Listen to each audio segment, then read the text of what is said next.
trong nhật sĩ cái tiếng trà sợ đàn cũng giờ sao giờ vàng nên đời nói giờ mong sao tung chùa mùi rồng một bên mua hại sao tung chùa cho xua lưu ly tìa đầu tiên đầu mua xe hợp đặc cá tuần sĩ bê sợ đời đầu nô nào là xịt món nó để cái chia sẻ về bây giờ tao xài cho cái dòng xe lưu ly tìa đâu lòng để trả lại tiền nô nào bây giờ đặc cá nông để cái khoác heo hại cho cái xì lưu nhát trở hậu lưu cho lưu gì em ba xe thế đã bếm lòng ok tuần gì là giờ toàn đi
Zinda nama kuyot taka chape mo nhện và chữ salu và sau khi cho pe ôn anh nhỏ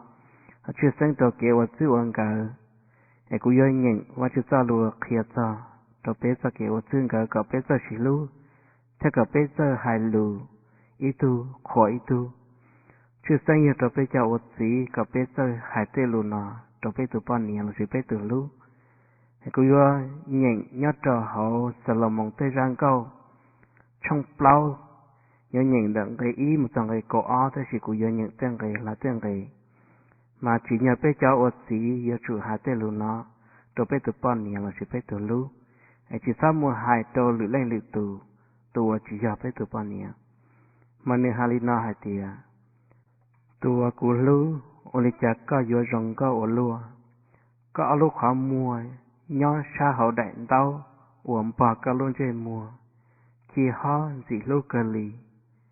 ก็จับล้อหอนสิ่งอย่างอีอย่างลิป้าชีโอเคียเป็ดเตปอดตรงหล่อก็จะเนียได้เป่าอีอย่างลิป้ายาวันรวยหยกขอเจ็บเล้าเทียม้วนตัวตาก็เอาได้ดินเจ้ารงอีอย่างลีปล้วนเต้าเลียเขาก็ให้ลูว่าจะก็เอาได้ดินเจ้าโยนสิลูอลัวก็อาชาพลูรงอีอย่างลีอาชาสีเจียกือวันย่อยชาเขาแดนเต้าวันปากก็ลุ้นเจมัวก็รู้จะได้รงอีอย่างลีได้วิลุเชอจ่อฟ้าว่าเข่งดูนตอนหลังก็เอาลูมีรงอีอย่างลีเอาตือมีหยกเก่าเอาตือมีหยกเก่าใจว่าตาตาหน้าเราเขาลูหาป้าลีลีตัวกูลูว่าจะก็ย้อยรงก็ว่าลัวจะก็ย้อยรงก็ว่าลัวชิมอีขอเพลีกูถึงก็ย้าก็จะเลี้ยงรีสอดจ้องหลังจากกูหมูก็จะเลี้ยงรีสอดจ้องหลังจากกูลงเสียกูถึงก็ย้าก็เอาลูกขมัวว่าใช้จงกูเทียบได้ใช้ว่าก็จอนแต่จะได้ตื้อเงียกูลงเสียละก็จะเกลูว่าตัวกูเจ้าเสียเกินเกาหลีกูต้องเสียเทียกูถึงก็ย้าก็จะเกลูจงชาติเจ้าสีมาก็เตชั่วจืกาเจิงจืกาชาติจุลาเลยเทียตัวกูลูก็อดได้ดินเจ้ากายริมบอกรินดาก็ตุ่มปลายยกกัวมีเทียรินดาตัวกูก็จะติดชอจืกานเสียลีตุนเสียเปะตรงแลมเป็นนอกูลงเสียกูตุนก็ย้าก็อย่าลืมว่าว่าย้อนแต่งกงลืมว่าว่าสารกัดไทยเทียลูกขอได้ว่าตื้อมัวจือเลยดังนั้นว่าจะเต้ลูว่าชาวเคียตัวเป็ดจะเก๋ว่าเน่งละสิเก๋ว่าจู่วันกับเป็ดจะหายลูอีตูจะหายลูเท่าอีตูไอจีเนียเป็ดจะว่าสียอสีเต้ลูนอเราหายตัวเป็ดสุปอนเนียว่ายอเป็ดตูละซื้อไอจีซ้อหายเต้ลูนอตัวล้วนหรือตูเต้ปอนเนียเห็นแต่นายว่าจะซ้อลูว่าเคียตัวเป็ดจะเก๋ว่าเน่งละสิเก๋ว่าจู่วันกันจริงแต่หน้ามูจะเป้แต่ข้าหลามลงอีจังเก้า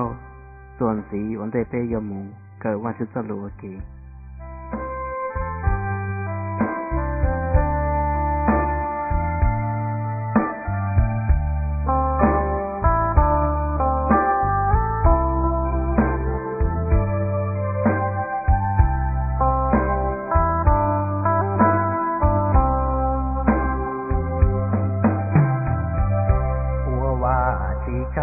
เจ้าก็ตานทอกูเจ้าเสียดลอลูกก็อีเล่หุงเดาเสียงเย็นลูกก็ชีเซก็ย่อกูตูเนียเจร้องเพลงก็ร้องเก่าชาร้องชาเอวาก็ตีที่ผีย่อเจ้าเมกาก็ที่ชิย่อที่ย่อเจงเชทอนร้องเจงเชงผู้ก็อีเล่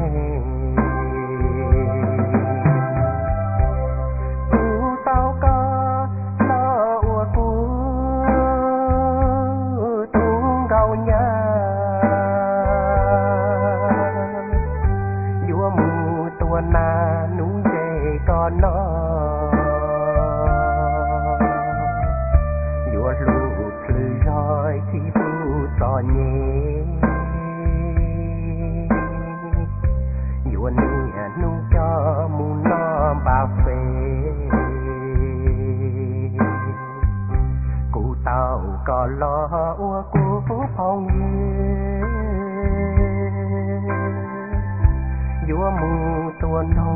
con nó ba lư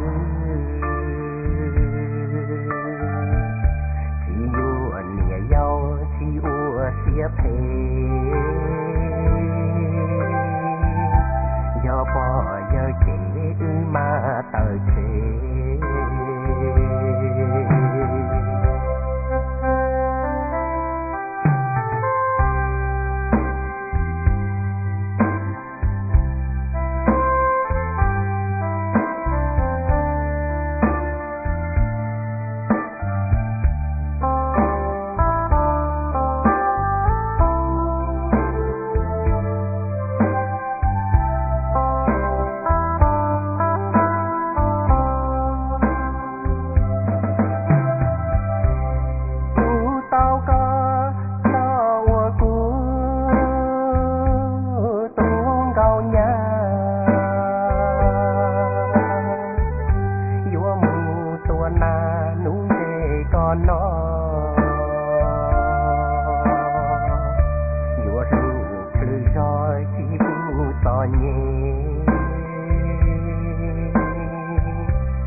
phong con mong pa lư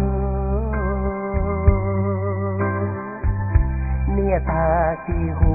wa chư pa co a ta chen nghe lu co sư o vua lu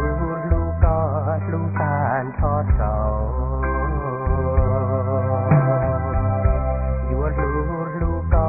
lưu tàn cho sầu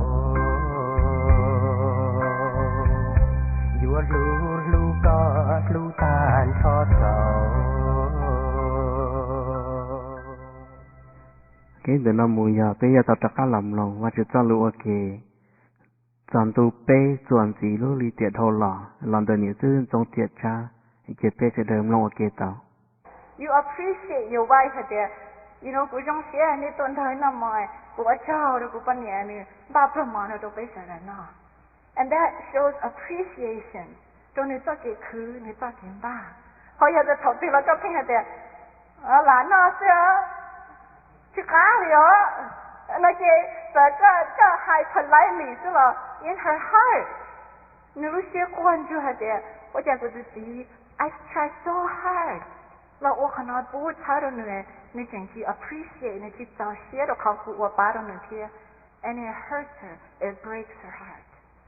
so appreciate her เขาว่าจะพูดหรือจะดีแล้วยังไงนะ we're gonna go on to call giving help okay so I thought okay ป้าแล้ว do women ask for help or do they say you should know okay and just do it okay y'all had there funny that when it comes to helping okay women ask for help I think funny when you ask is done to when you mali haiก็ถอก็ okay y'allจะเตะfunnyมาเป็นดอกกันได้ okay พอ y'all had there funny มาแล้วแต่ก็有举报一个这里我是 how many say thoughtfulness okay women think young it's all about thoughtfulness ก็有举报了ก็vì có báo theo lý môn nông nghề đó nè họ giờ thật sự nó là tai con này là thỏ con này kì có why vì nếu thứ hai có là xíu mà nó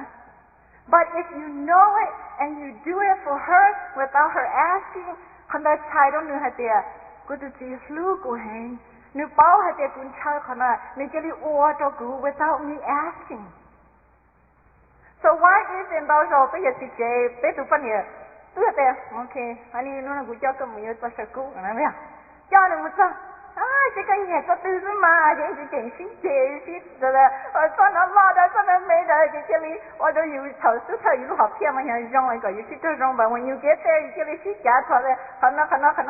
cái nhà có tư yêu cho nó xí mà nó biết hả and it gets her upset cái chuyện chúng mình có gì rồi sao cứ chính đó cái tuần gì là you know why because in her heart, if you loved me, you would know what I like.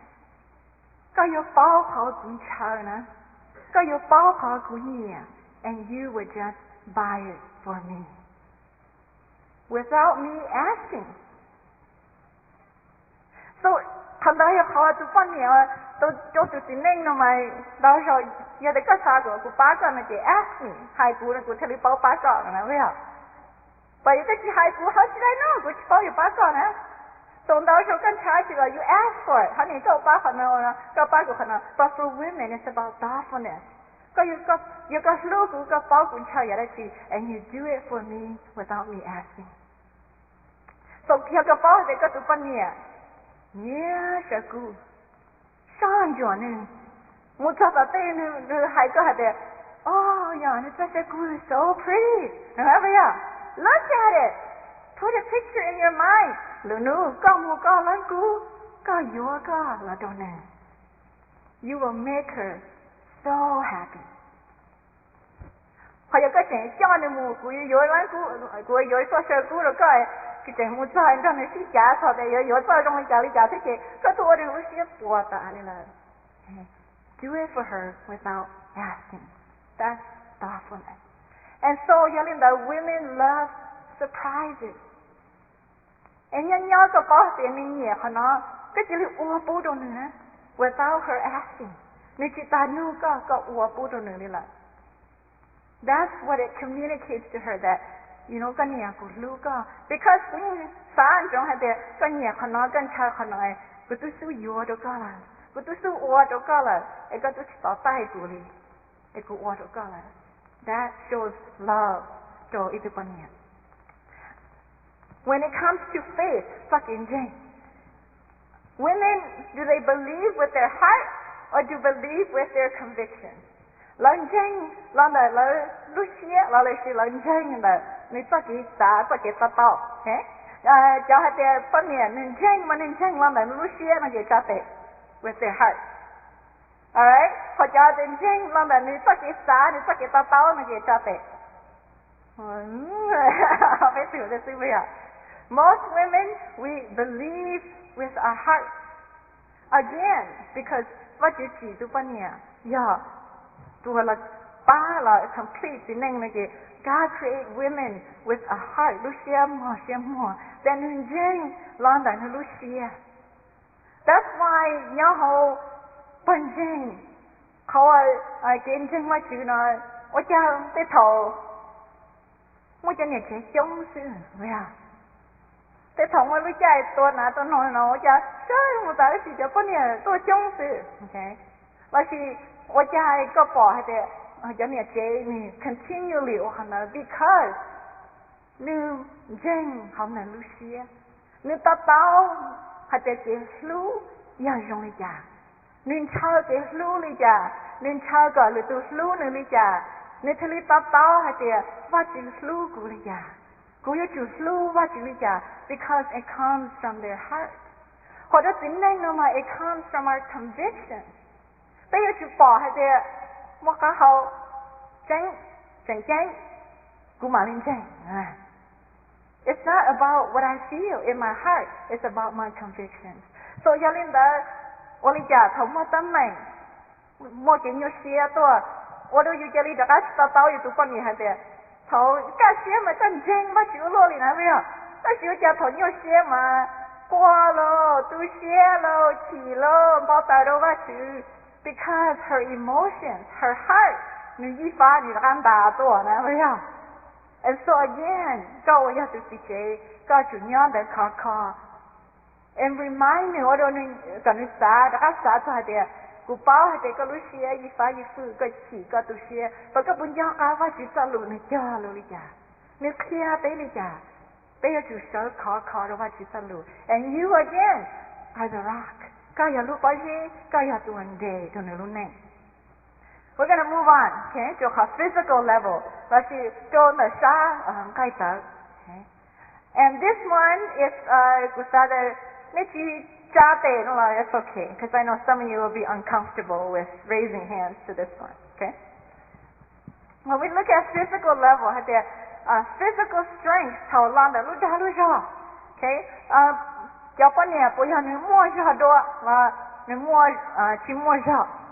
Okay? And of course, women have less muscle mass. Physically, nên chỉ muốn rong bảo ít thứ nên. So yalinda tu pani nên chào đó chị, nên chào của ba nè, thầm một tí họ lười nhá. Nên cái là câu, nên ôi cho mấy là câu gì đó lắm đó, đây cái chuyện nhớ ta nó, cái gì cho anh chính chúa, là bây giờ, no, cái gì tụi mới ra, họ cái gì, ôi cái tụi pani bỏ, cái lú rồi mà cái bỏ nên cái là câu nhẹ nhàng mà, cái xe một kia, cái nhẹ kia cũng mang cái nhẹ nhàng liền, see, powerfulness, strength, còn đó kia đó nữa thì, yes, cái lú nữa. So yalinda te yawan ya ni ho ba ho se on he tao wa ba ne wa chi tha tie ne wa ne ilang to kha thawa tu pa ne ni wa ne ilang sa ni wa she will do it ta si ha ne lu xie ni yo kwa ti te chi tu xie. When it comes to hormones, are women testosterone driven? Okay, some of you are like, what is testosterone? Okay. So mấy cháu nên cái cỡ biology theo human growth and development nó chỉ nên bao that you know what you see bé chính năng thế con nhỉ bé sợ bé tự nhận gì là sợ bé lúc chế bé tròn thà là sợ lý thế. Okay, so are women testosterone driven or estrogen driven? Okay, nên bao là can you tell me what it is? Okay, estrogen driven. Okay. Nhớ hồ ba chỉ con nhẹ thế chỉ nên lúc chế nó mà bé tròn thà sợ nhớ hồ chỉ nên lúc chế nó mà ba chỉ còn nên mua testosterone which is a hormone nó là ý họ nhớ hồ cái lúc chế nên ba được chỉ nên ở cái thau là chỉ nên cái mua số là lâu cái mua plau cái mua cái tên bắt cha còn nên mua giò đồ con nhẹ. But women don't have testosterone, they have estrogen. Còn đó mà ô tô con nhỉ, nếu lúc chế thì li bú khen là trong go, okay? Because what you see là they're estrogen driven. So what does that mean for a husband? Okay? Thảo các bao hạt đề của tụi con nhỉ lúc chế nên sợ của lúc chế. Her hormones are different from mine. So what happens for women and their hormones? Every month, that cycle. Nếu cho không giờ, ở giờ tên nuôi rong xía, ở giờ thật sự sao chạy mà cụ kê để thấy có thể cụ kê yêu quá ở giờ cụ kê luôn, because nếu lúc chế nếu tên tròn trả long. Some people they cho bên nhà thầu lấy cho không giờ là móp lá hành lý, okay? And it's not easy, it's painful. Anh giờ thầu lúc sao lúc chạy này có tao có chụp bên nhà cái đấy, ai yo, nếu giờ bên nhà cái là ra chứ người à, okay? Ít chỉ mong vào cái you know cái chỉ xả ba cái chỉ xả nữa cái là ra chứ có tua nữa lúc xia tại sao đó? Because if you're a man and cái tao đấy, cái tụi bạn này lúc chế này sao cứ her body changes every month with her cycle, and so they thầu như xia nên they thầu như xia lulu, còn đâu ở đâu nữa the emotion go up and down, chứ ngồi đi chả để on ba rồi kia. And so you have to understand that tao khăn đó. Thế chỉ tao in the men chỉ nên là mà vợ chỉ. You have testosterone from the day you were born till the day you die. Okay? Chẳng đó nhớ hồ cái tí tròn trà một ta cái chỉ nên, but for women, estrogen thầu women yêu lo nên mua đó chỉ mà thầu nên cho in ra nên between age of 40 to 50 nên cho estrogen levels bong kay till she has no estrogen in her body. So what does that mean? As you get older, thầu công lao rưu như lúc chế long rưu là. It's not like tụi con nhẹ thọ nên hụt lúa là, nên lúc chế long rưu là.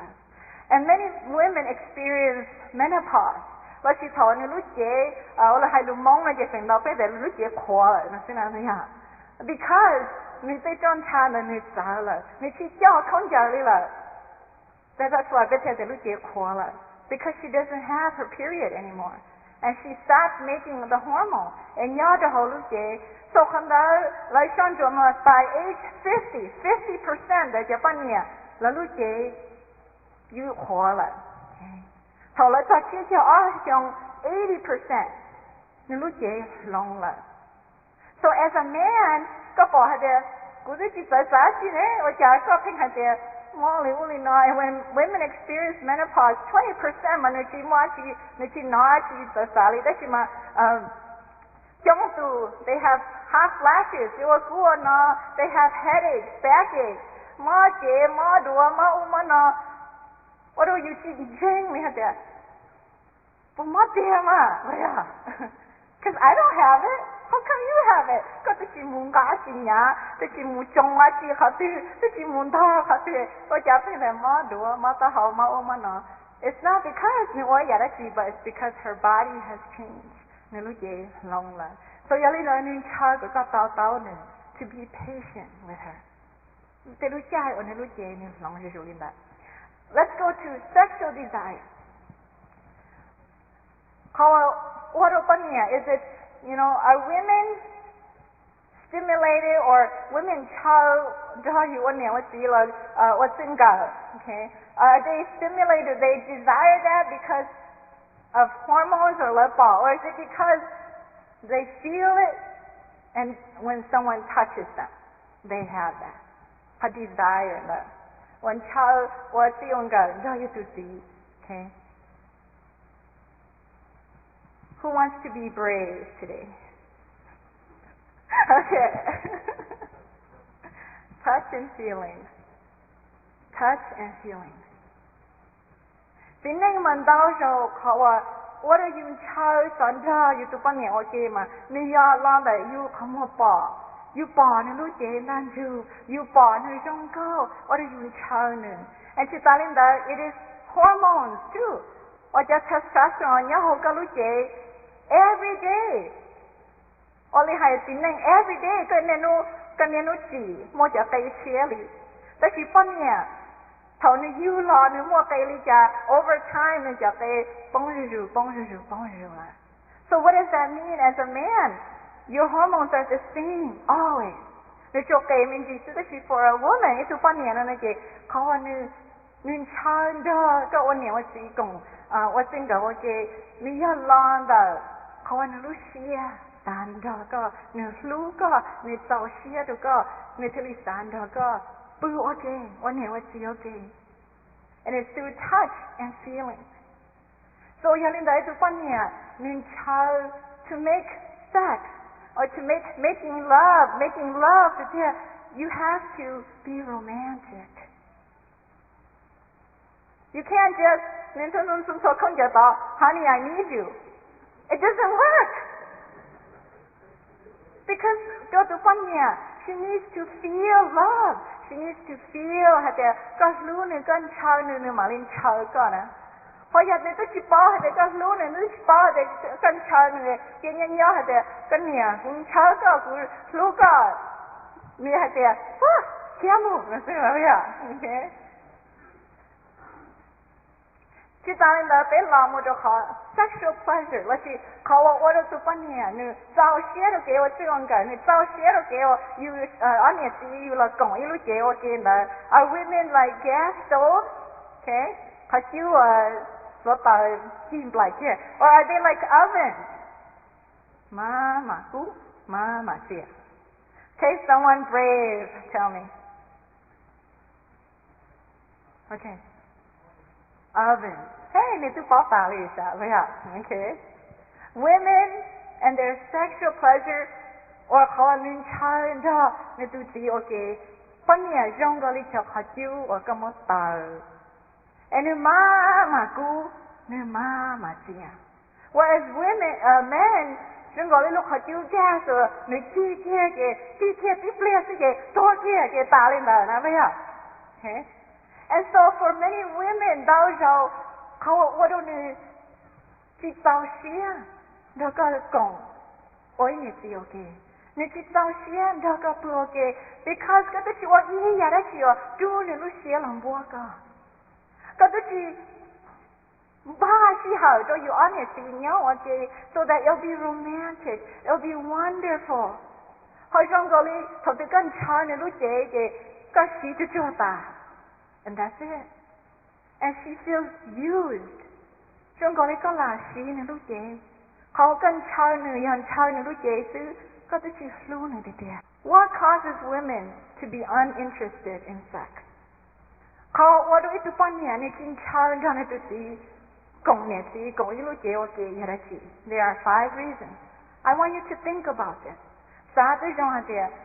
You know อย่าอื้อโมหัดตั้งไหนเนาะ What is it that think ว่าเราcall a relationship ว่ากงวันเนี่ยสีนะ call intimate relationship ว่าจะจีก็ร้องกันก็ผู้เราอยู่อันเนี่ยสีว่าจะ平时处我看到了我的许多也比例家 What causes women to be uninterested in sex? 1. Lack of emotional intimacy. 你去摸一多些，我要热咖哩。That's why 你去老些摸你都热不得咖。And 到时候被叫子，vì被叫子，被叫子，被洗被了去热呢。And you know what that does to her heart? You kill her. And every time ก็อยู่นึงก็ตัวเนี่ยก็กิรู้ตัวก็นึงจูก็รู้จูก็รู้ตัวคนเนี่ยปล่อยให้เด็กก็จิรู้นึงแต่ชิมาก็สีเนี่ยสิก็สีเนี่ยสิ Second, fear of pregnancy. ชายจะไม่ยอมนี่จิสันดอกก็กงวันนี้ว่าเสียวเกย์ทุกคนเป็นชายดิแต่ก็มัวเลยตัวมีอยู่เนี่ยอะไรจ้า So Yalinda as a husband ก็ไปเอาตัวป้าไปตัวปัญญาอย่าเป็นชายยิ่งมัวมีอยู่ We have to find a way ป้าก็ชั่วมัวมีอยู่ and ที่สาวเชียนก็กงไว้รู้เจ So whether that means you know you're not sure or not ก็ or not whatever needs to be shared together. Number 3, decrease sexual drive. ข้อนี้จริงชาร์ดก็ one บินเก่งเองนึกคือเองยี่นู้นเคียเขาเคียแต่เขาลืมแล้วเจ๊ว่าจะมาป้าไม่หยอเลยนะ She's so tired and exhausted. And ถ้าวันนี้เราจ้ามันรู้จ้ามารู้จัก那么容的嘛？那啥不见到动的，我们说容更高的是嘛？一不进来就去，哈尼，係咪啊 ？And she is tired and exhausted. 一個月講你這裡，你รู้些，這裡攏些，這裡超過的個 ，you cannot because she is tired. 所以你個寶係嘅，你按你自己摸時候我給你，所以我你我真個我去摸你啦。You have to look 不要你哭很嘅，你驚頭很啦。If she's too tired，不要當佢嘅巴呢，咁你去操驚，你去操頭操，有時候你驚頭很，嗰陣佢嘅巴到呢，所以你我你摸時候，你睇你摸時候，我嘅。Number 4. Painful intercourse. I think this is something that 到時候被個半年了，被這個害，被個死了，被這個鬧。Because 你有時候他有半年死 OK， some women have pain， 他有半年死不 OK， vì你摸媽媽驚咯，vì你有這破了咯，他你他個講喺度這 OK。It hurts her. 你摸到你輪到嘅 ，and so 可能做半年至少開個要俾你講，人哋開個嘅，嚇你估計長咗個嘅都好，你摸估嘅，有嗰個上曬係嘅，哇！估計真係嘢咯，係咪啊？跟長嚟做啦，係啊 ，OK？Or 來是個只個 high because 你好 sensitive， 把頭個薄係嘅。You know, 個做半年你冇媽媽經歷㗎。These are some of the things that you are 知道了塔了上咗。可能你經常要有嘅，不要 does it hurt you？ 不我都咁忙嚟㗎。你個睇你經常要過嘅，可其實 they receive no pleasure. They receive no pleasure. 一些嘅人講呢嘛 ，they see sex as something disgusting. 不殺人但被人蒙了，也打了被人殺了那天。給我整個，給我要講我也是有一個皮痕，他爬到，他劈了都到，and 被冤家到了是， But you know, it's behind the bedroom door that's where we fight the most. Thảo biết chờ bé lu, thảo trông là bé lu xa là thảo đó you ship tại trả hành lý. And so ya linh đóเขาtuปัญญายังบอกให้เดีย you know เขากูชินเชอก็กูชินเชอเดก็จี because I find no pleasure ชิโมอียาวว่ากูเศร้าเสียเลยนะ it makes me feel disgusted ว่ากูเกลียดกูแห่งนี้ยาวิลิจาเกลีย because 不要ก็知道我呀ดู你路线波个不要ก็อยู่นะสิ不要ก็เกลีชาวเนี่ยเขาตื่นก็สีเนี่ยทำได้สิยกว่าที่น่าจะ it makes her feel disgusted เท่าที่ตาลินดา some women why they don't enjoy making love or having sex is because they never reach orgasm they never have anything pleasurable ย้อนดูเขาอยู่ว่าสิองกันได้ and that's something that men and women they thought you know for a man ชัวร์ชอบกันเจอกันตุปันเนี่ยกงว่าเจGod has built into you that you have pleasure from that. But for a woman, the pleasure is not in the physical, but it's from the heart.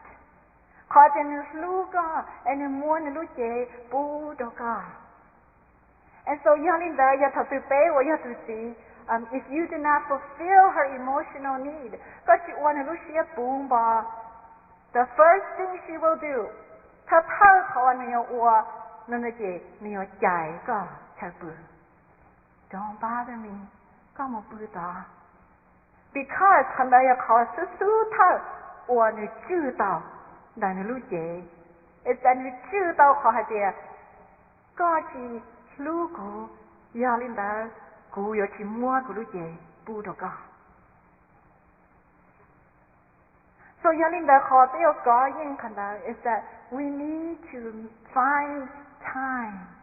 We need to understand so that we making love something wonderful that Vachumba do Adam Te Eva. Vachumba do Tua Kunetsia de Yula Gong, Isa Shia Gong, Iluje. And then you call a young go, you call a young to go, Vachumobu, Lado Bay or Neosi, go Bay Ilang, Sao Shia do Ilang Luje. And so, Yalinda, as a man, then you have to take your time. Be romantic. And you have to inu at Hogan Chan and all. She taught she is one cheer gay or gun to buy the got loon, gun John, got Chuan, got a down, got gas years on a fucking child. And how ne ya or ya okay, Joe okay. She thought that what happened? Okay? You have to learn to make love to her. And you have to ask her what makes her happy, what makes her pleasurable. And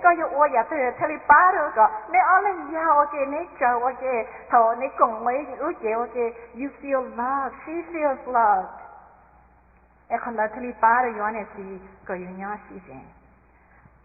Understanding comes with many more things. So you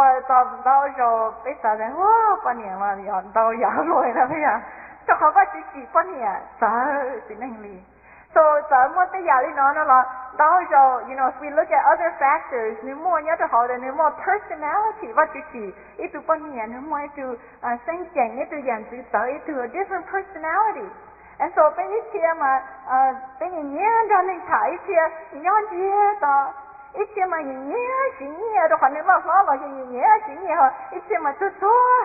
and so then you have personality that comes into God. She's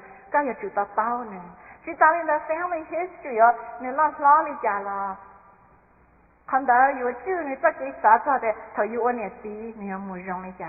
birth order. Birth order, what does that have to do with anything? Dr. Temin Lehman birth order.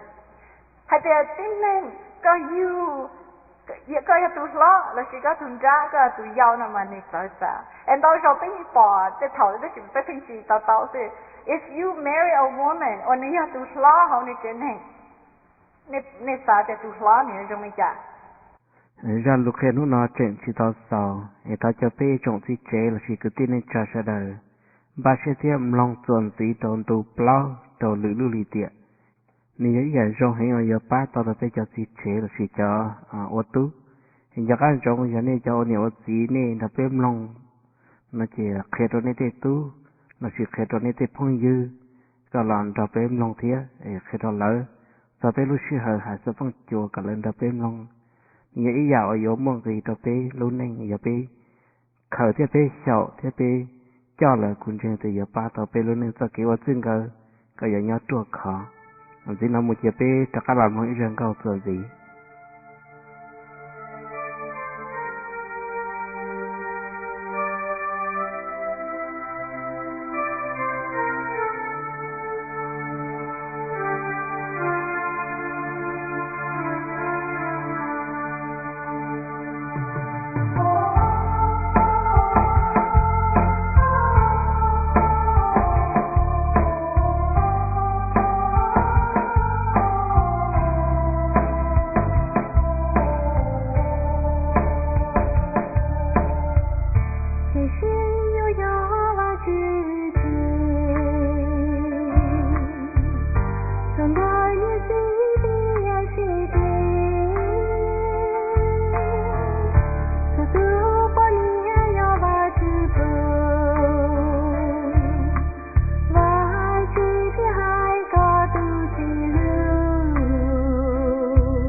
giờ khăn trong thì bé mong sẽต้องchùa ilu hợp thêm mua nhỏ giờ bé mua nhỏ là ba bé ít chọn mong sẽ đời